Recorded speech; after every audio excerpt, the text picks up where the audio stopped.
주님께서 우리에게 주시는 말씀입니다. 누가복음 2장 25절 말씀. 예루살렘에 시몬이라 하는 사람이 있으니 이 사람은 의롭고 경건하여 이스라엘의 위로를 기다리는 자라. 성령이 그 위에 계시더라.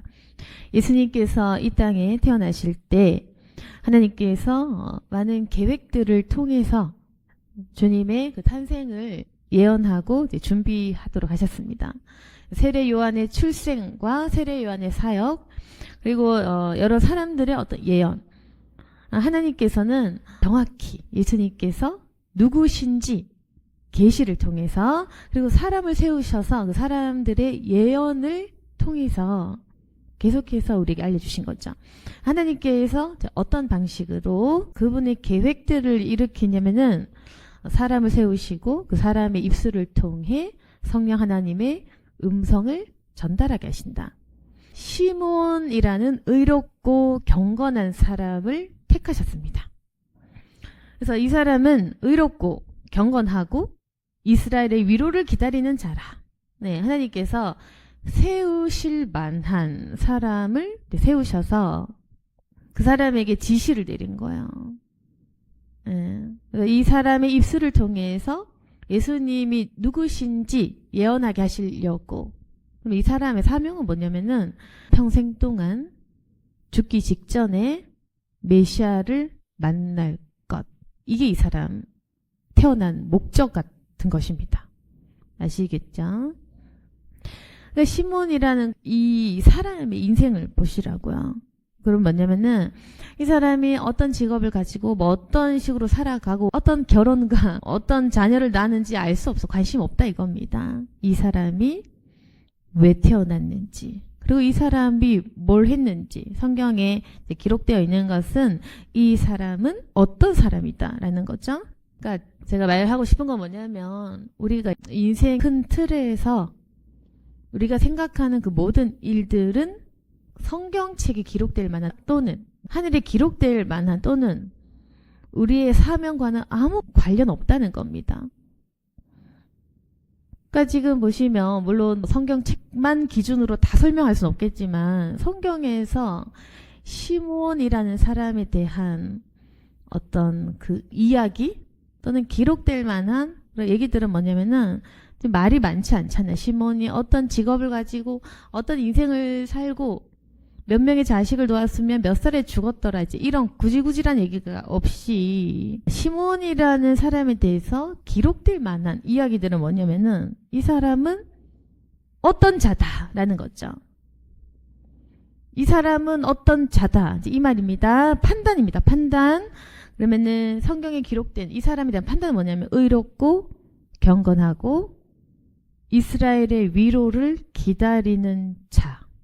이것이 성경에 기록된 이 사람에 대한 판단인 것입니다. 그래서 성령이 그 위에 계시더라. 하나님께서 보시는 기준은 이것이 중요한 겁니다. 이 사람이 의롭다, 경건하다, 위로를 기다리는 자다, 성령 충만하다. 이거가 굉장히 중요하다는 거죠. 그러면 지금 우리가 생각하고 있는 지금 우리 머릿속에 가득한 생각들, 네, 질병이 있는지 없는지, 몇 세 때 죽을 건지, 사업이 잘 될 건지 말 건지, 내가 어떤 직업을 가질 건지, 누구랑 결혼할 건지, 자녀를 몇 명 낳을 건지, 뭐 건강하게 몇 세까지 죽을 건지에 대한 그 모든 건 기록될 만한 건 아니라는 거죠. 근데 이제 성경에 기록된 건 뭐냐면은 이 사람이 어떤 성령의 지시를 받았는가, 그리고 이 사람이 어떤 일을 했는가인데 오늘 본문 읽어보시면 아시겠지만 이 사람의 사명은 뭐냐면은 너의 사명은 네가 주의 그리스도를 보기 전에는 죽지 않을 것이다 라는 것이 성령의 지시인 거죠. 이 사람이 또 우리가 생각하는 사명과 다른 겁니다. 우리가 생각하는 어떤 사명이나 콜링이나 우리가 생각하는 대단한 어떤 하나님의 일, 나에게 어떤 일을 시키실 것인가 궁금하잖아요. 우리는 대부분 이제 세뇌가 많이 되기 때문에 교회를 몇 개 지어서 어느 나라에 가서 뭘 몇 개를 세우고 하여튼 이제 이런 거 있잖아. 우리는 계속 세뇌당했기 때문에 어떤 나라에 가야 되고 어떤 곳에 가야 되고 선교사나 또는 평신도나 어떤 직분을 받아야 하고, 그리고 교회든 뭐든 몇 개를 세워야 하고, 그래서 개수 가지고 한 개 세웠어요. 우리 교회는 10개 세웠어요. 저는 평생 몇십 개 세웠어요. 이제 이거 자랑하려고. 그러니까 계속 우리는 뭐냐면은 사명받아도 직업으로 생각하고, 사명받아도 직분으로 생각하고, 사명받아도 교회 몇 개 세운지 개수 세워야 되고, 사명을 받아도 돈 액수 생각해야 되고, 계속 이 머리가요. 이미 이 정신 썩은 게 빠져나갈 구멍이 없는 거야. 이미 이게 너무 세상적이 된 거야. 그러니까 우리 모든 가치관이 세상 속에 완전 스며들어서 푹 절은 것입니다. 여러분, 이거 세뇌 못 빼내요, 지금. 그러니까 아무리 얘기해도 교회 왜 작아요? 왜 안 커져요? 교회 작아요? 작아요? 작아요? 난 왜 망했어? 난 돈이 없어요? 없어요? 이거가 평생 여러분 뇌에서 빠지지 않는다고, 지금. 이걸 제가 빼내기가 엄청 어려운 거예요. 그러니까 계속 머릿속에 뭘 큰 걸 해야 돼. 큰 거. 왜 큰 걸 해야 되냐면 자랑을 해야 되니까.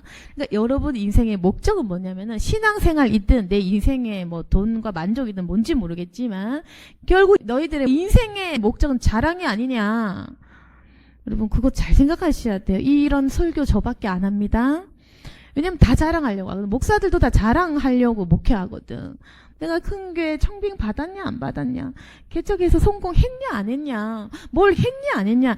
이 인간이요, 목사는 목회 자랑, 교회 숫자 자랑, 성도들은 헌금 자랑, 직분 자랑. 이게 자랑하려고 인생 종치는 건데, 신앙이 없으면, 신앙이 없으니까 돈 자랑밖에 더 있습니까? 신앙 없는 불신자들은 돈 자랑, 남편 자랑, 아내 자랑. 예쁜 여자 만나야 내가 능력 있는 남자가 되는 거고, 내가 돈 많은 남자 만나야 내가 예쁜 여자 되는 거고, 그러니까 전부 돈 많은 남자 또는 예쁜 여자 만나서 사람한테 자랑하려고 결혼을 해야 되고, 자식 키웠어? 그러면은 자녀가 건강하고 또 공부 잘해. 공부 잘하는 그 자랑하려고 인생을 애 교육에 투자해야 되고, 그러니까 자녀가 얼마나 공부 잘해서 얼마나 좋은 결혼할 것이 그 자랑 배틀을 하잖아요, 지금. 그러니까 인생이요, 계속 자랑하기 위한 삶이에요. 자랑하고 비교해서 내가 너보다 낫지라는 그 안정감을 위한 삶이라고. 인간이 얼마나 불행하냐. 예? 불행하다고. 계속 내 집안, 내 부모가 얼마나 좋은지, 금수저인지 은수저인지 흙수저 아닌지 그런 거 있잖아. 부모 자랑, 그리고 배우자 자랑, 내 결혼 자랑, 내 사업 성공 자랑, 또는 내 지식, 내 학벌 자랑, 내 자녀 자랑. 이제 전반적인 거는 거의 그렇잖아. 돈 자랑을 하기 위해 열심히 노력해서 아주 그냥 피와 살을 가까워 그렇게 여러분 죽어가는 거예요. 이게 여러분 보기에는 당연한 것 같고 그게 성공인 것 같죠.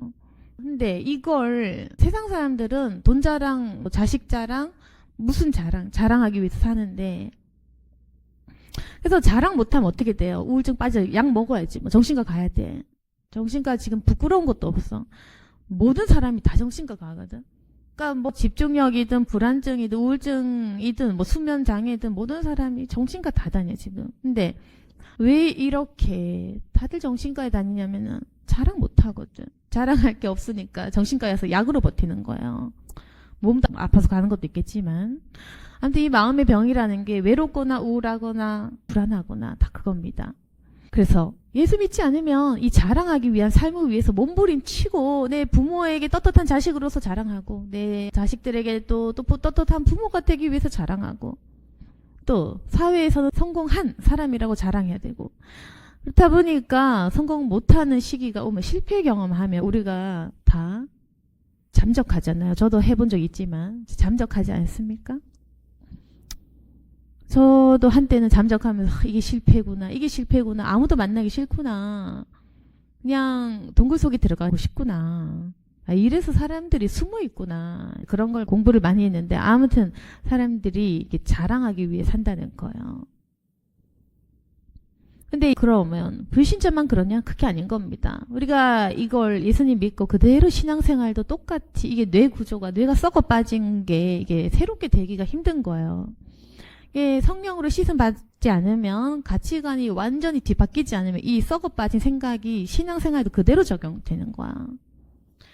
그래서 이 자랑하기 위한 삶을 교회 생활 그리고 복음 영접한 그대로 또 갖고 들어와요. 그래서 만약 내가 불받고 목사든 선교사든 뭐가 됐어. 그러면 이제부터 또 자랑 들어가야지. 내가 얼마나 응답 많이 받았는지 능력 있는지 설교 잘하는지 사람들이 나 얼마나 존경해 또 자랑 들어가야 돼. 큰 목회 해야 돼. 좋은 학교 들어가야 돼. 그때부터 또 자랑 배틀 들어가는 거예요. 내가 얼마나 충성된 종인지 사람들이 날 존경하는지 얼마나 교인 숫자 많은 교회 들어갔는지 또 취업같이 생각하는 거예요. 또 자랑 시작 들어가죠. 사명 받아도 자랑 들어가야지. 그래서 목회자도 교회 작으면 우울증 걸려서 약 먹는다. 우울증 걸리는 거야. 그렇게 하고 또 일반 성도들 됐어. 신앙생활 해도 또 집사든 장로든 권사든 뭐 돼야 될 거 아니야.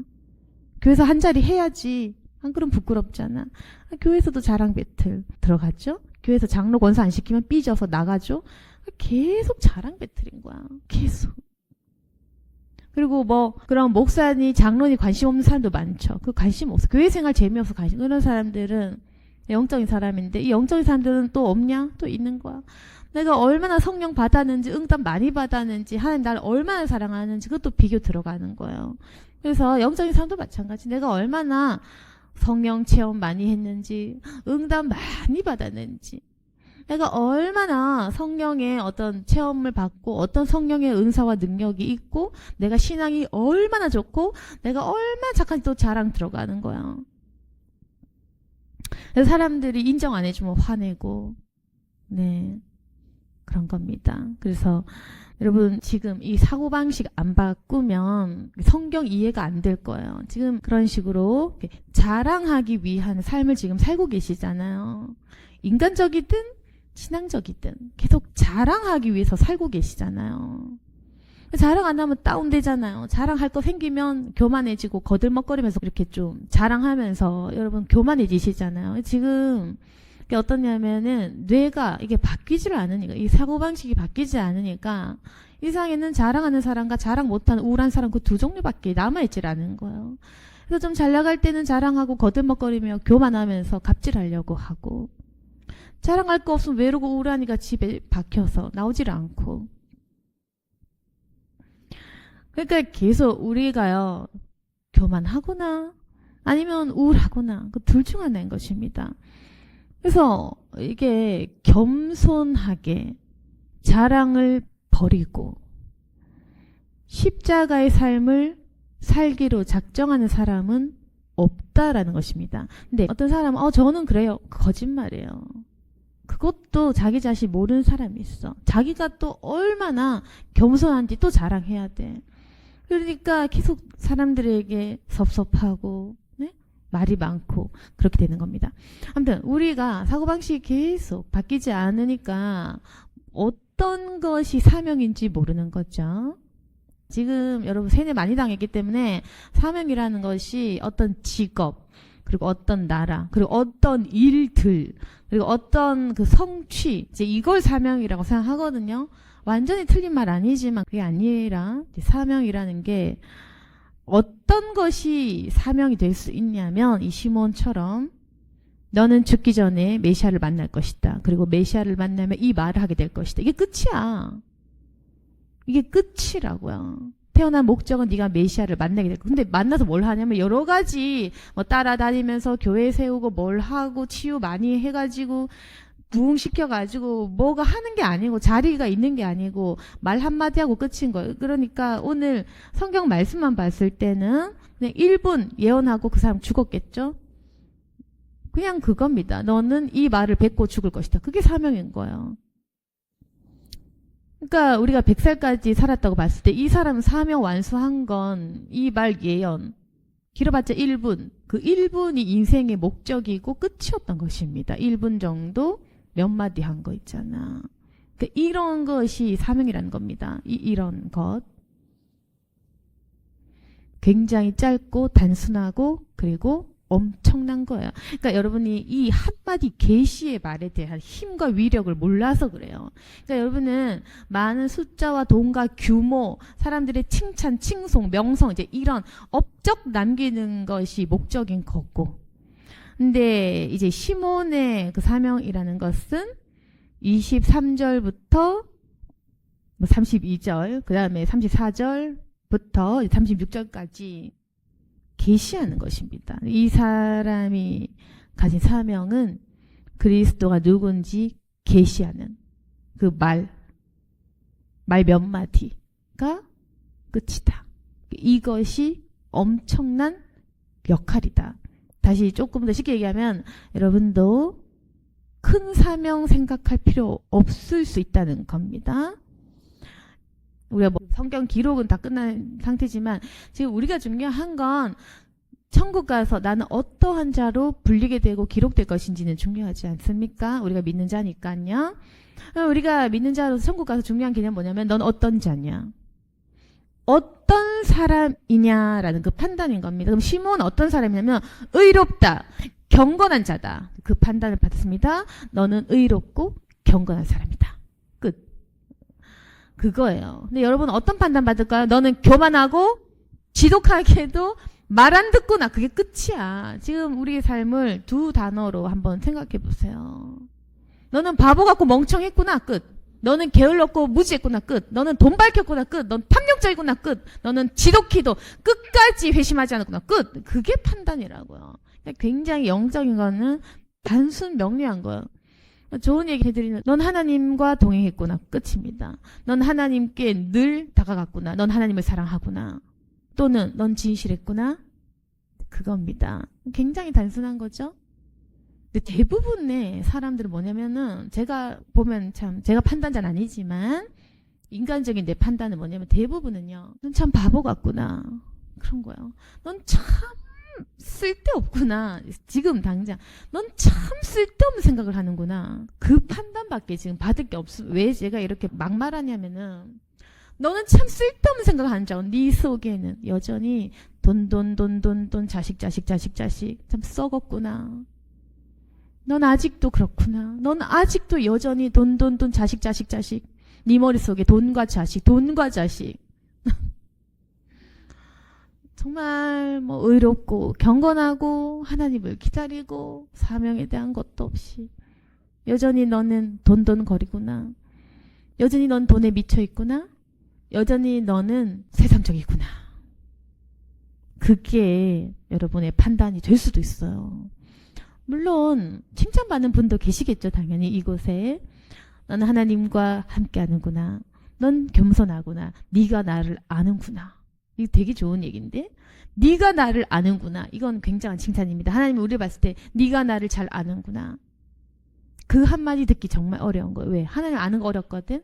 네가 나를 아는구나는 정말 엄청난 말인데 뭐냐면은 내가 얼마나 사랑이 많은지, 내가 얼마나 계획을 하고 있는지, 내가 너에게 얼마나 희망을 갖고 있는지, 내가 너를 얼마나 소중하게 여기는지, 내가 얼마나 너를 사랑하는지 네가 아는구나. 이거는 엄청난 칭찬이거든요. 대부분의 사람은 하나님을 잘 모릅니다. 하나님이 자기를 얼마나 사랑하는지, 얼마나 소중하게 여기신 잘 모르거든요. 그래서 만약에 성령 하나님으로부터 너는 나를 안다. 굉장히 좋은 말. 그리고 굉장히 또 좋은 판단 뭐냐면은 네가 잘하였다.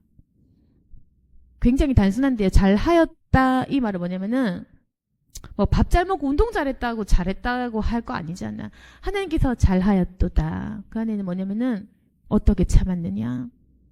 넌 어떻게 기다렸느냐. 네가 어떻게 그 불의한 일들을 참고 네가 어떻게 인내했느냐. 너는 어쩜 그렇게 억울한 말을 듣고 참을 수 있었느냐. 네가 내 이름으로 참았구나. 잘하였다. 그래서 굉장한 어떤 그 인내, 억울함, 쓰라린 고통을 겪은 사람은 잘하였다. 너에게 위로와 보상이 있을 것이다. 이런 말 듣는 거죠. 그래서 하나님께로부터 충성된 자여. 이 말 들으면은 대단한 칭찬인 것입니다.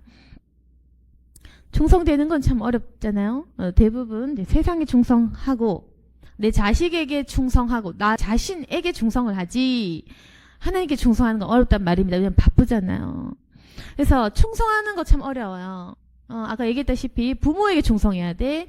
자식에게 충성해야 돼. 내 자신에게 충성해야 돼. 내 배우자에게 충성해야 돼. 이 세상 내 직속 상관 또는 내 회사에 충성해야 돼. 그렇기 때문에 너무 바쁘니까 하나님께 충성하기 어렵다.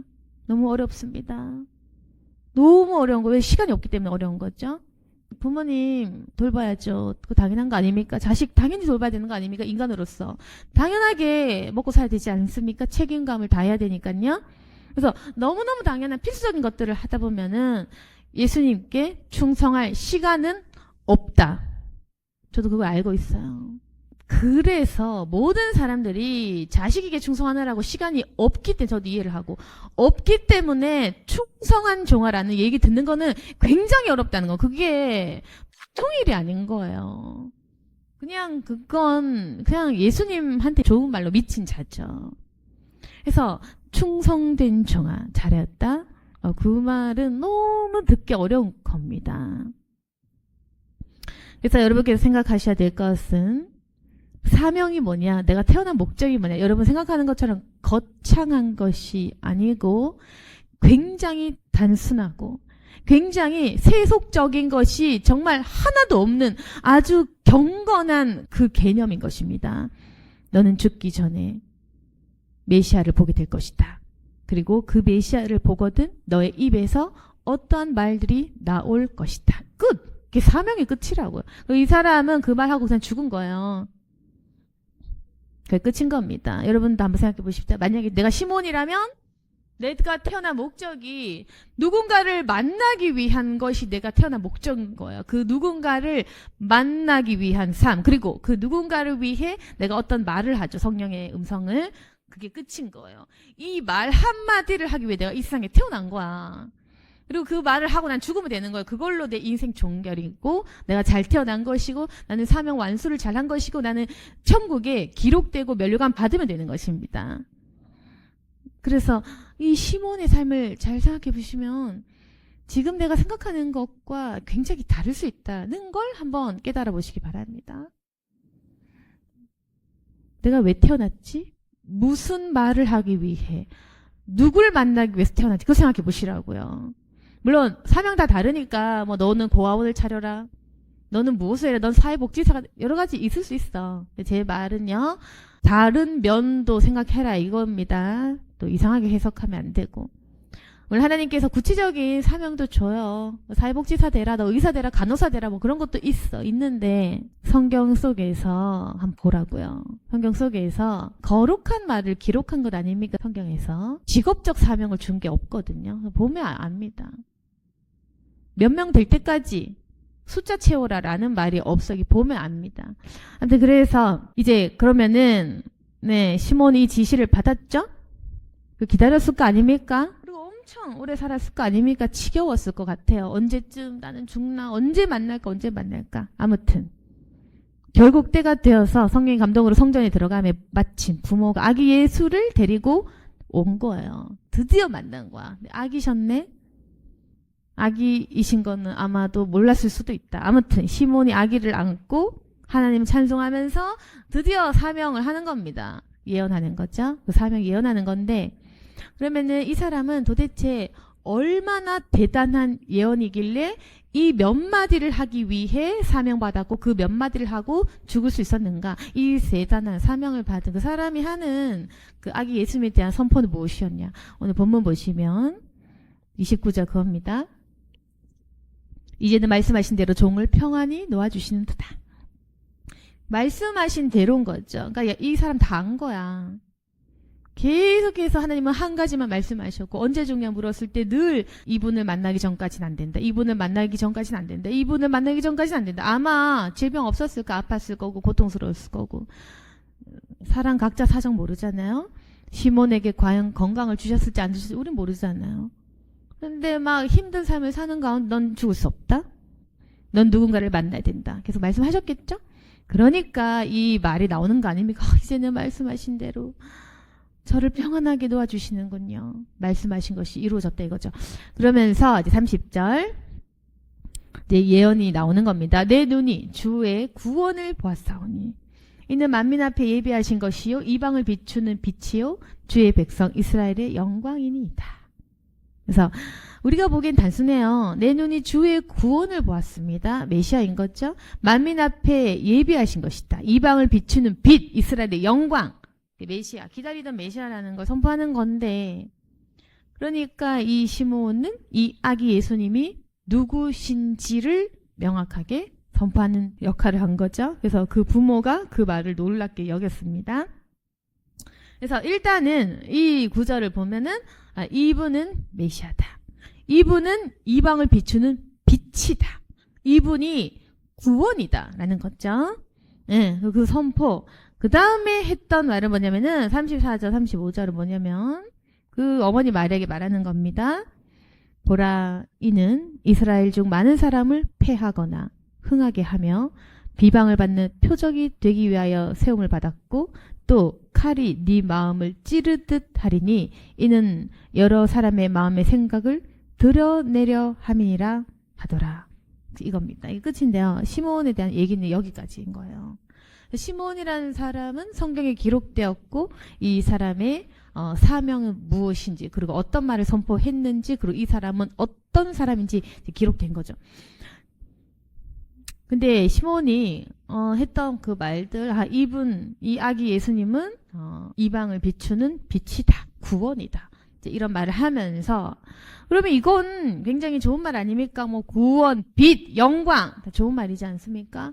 그러면은 우리가 생각했을 때 착각할 수 있는 거야. 우리가 예수님에 대해서. 그 뭐냐면은 우리가 그 사람이요 생각을 이렇게 구체적으로 못해요. 그럼 뭐냐면은 우리는 보세요. 구원, 빛, 영광 이거 굉장히 긍정적인 단어잖아요. 구원, 빛, 영광 잘 됐다. 내가 예수님 만나면 이제 구원받는구나. 내 인생 빛이구나. 그분의 영광을 나도 함께 누리는구나. 여기까지입니다. 사람이. 여기 때문에 오해한다는 거죠. 그러니까 우리는 보면은 교회는 물론 사랑 끌어들여야 되니까 좋은 말만 하는데 어쩔 수 없어. 복음이라는 것은 그분이 누군지 알아야 되거든요. 구원, 빛, 영광 다 좋아. 복음, 기쁨, 사랑, 긍휼, 친절 다 좋아. 용서 뭐 어쩌고 다 좋아. 근데요.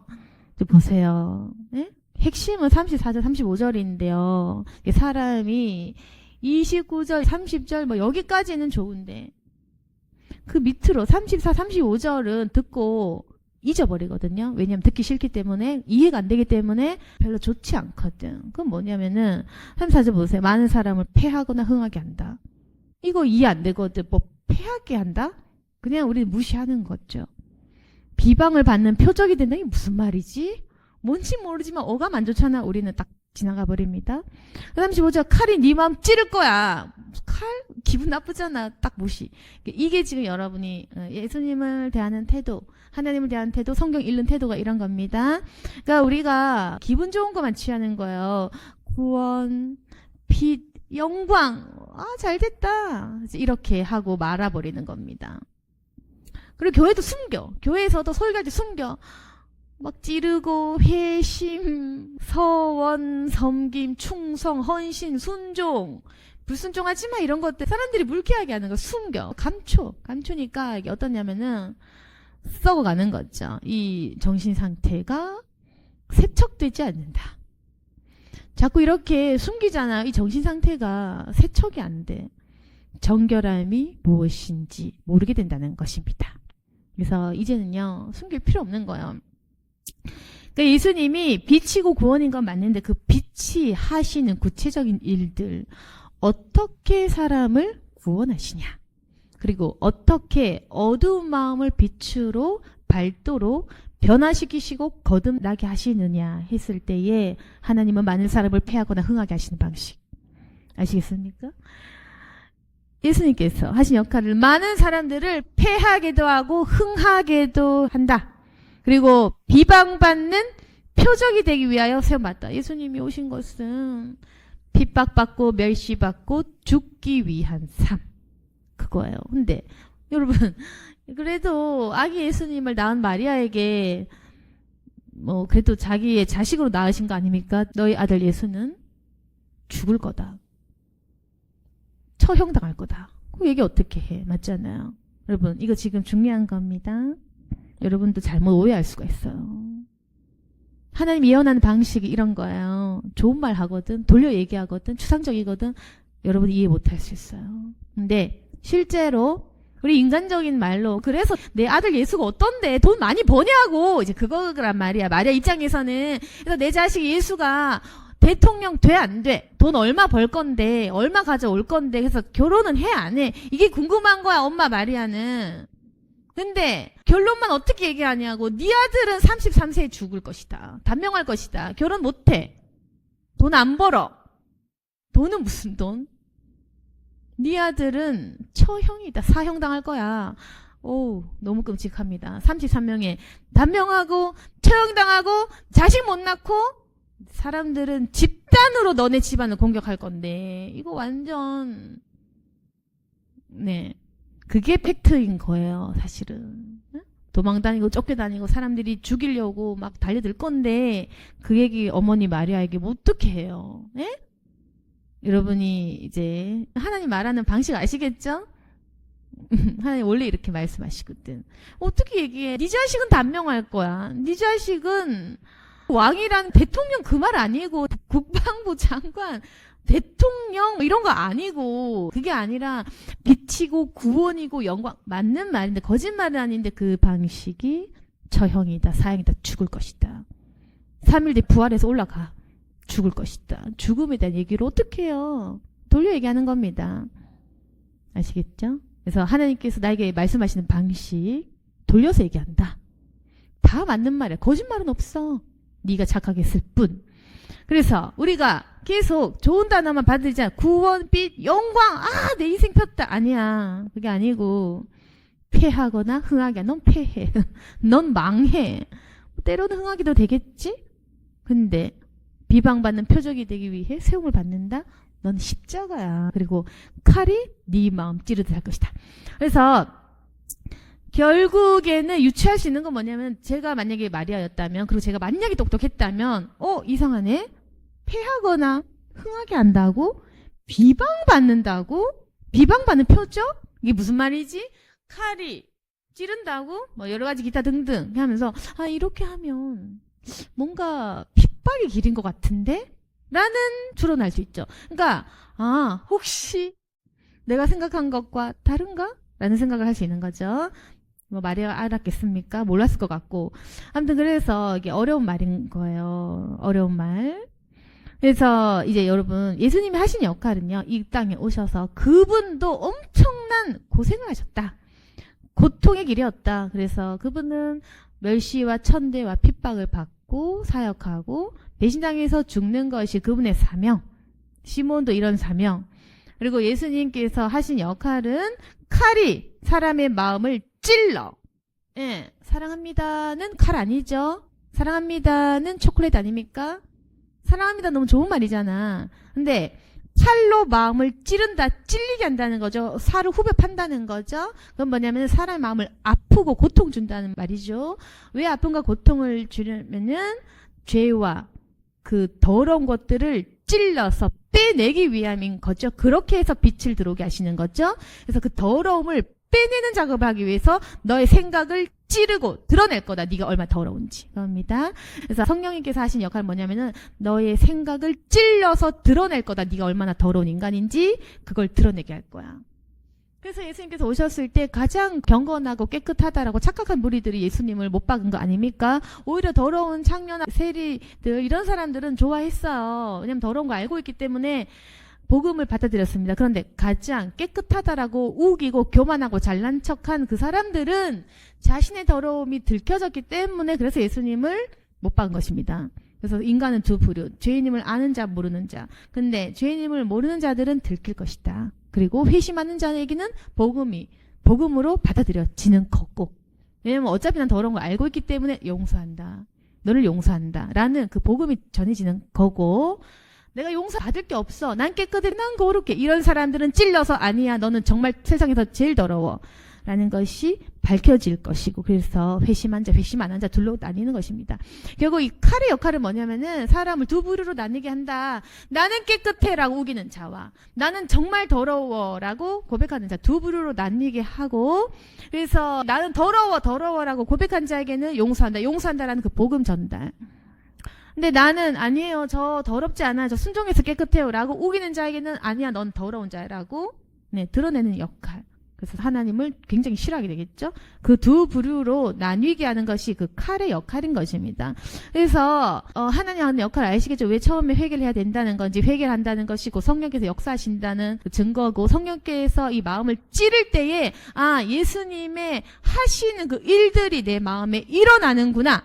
교회 다닐 때 마음 안 찔리잖아. 그 다닐 필요 없는 거예요. 예수님의 하시는 그 일들이 나타내야 되는 거예요. 교회 안에서. 똑바로 신앙생활 해야 된다.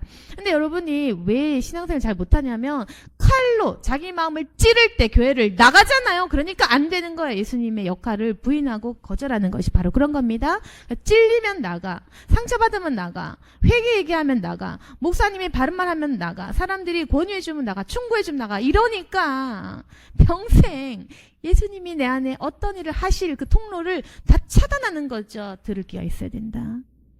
귀가 열려 있어야 된다. 그래서 여러분 어떻게 해야 되냐면은 핵심적 역할을 해야 돼요. 교회든 사람이든 목회자든 누구든 자기 자신이든 죄를 정죄하는 이 일들을 하는 사람이 분명히 있어야 됩니다.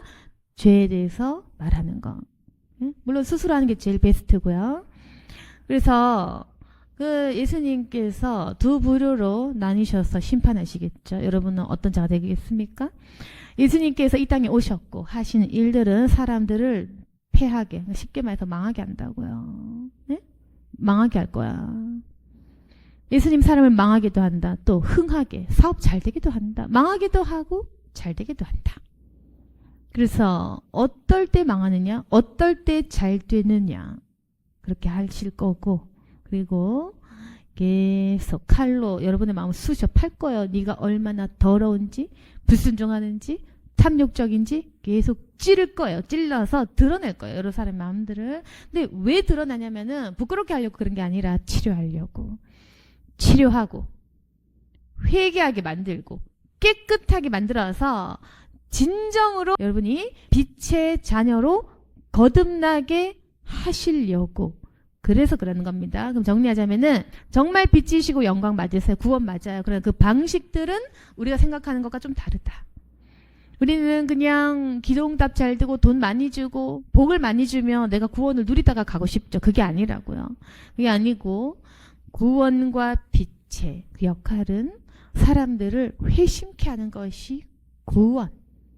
죄를 드러내서 그 죄를 해결케 하고 떠나게 하는 것이 빛. 네. 그래서 우리가 정결하고 경건한 주의 자녀가 되는 것이 바로 하나님의 영광 가운데에 머물러 살게 되는 것입니다.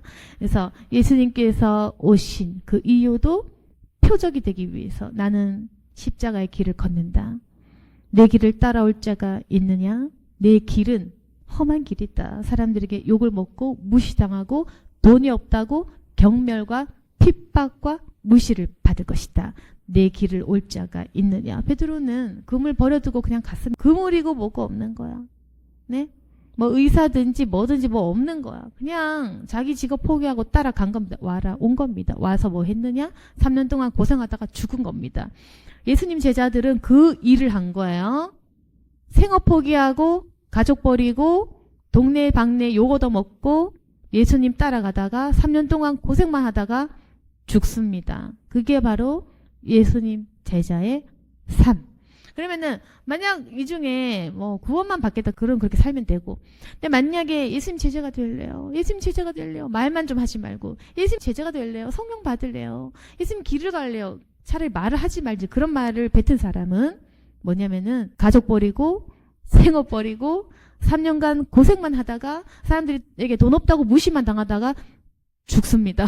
몇 년 안에. 그게 제자의 삶이다. 그 삶을 가겠다고 하면 제자 되는 거야. 근데 내가 생업 포기 못해요.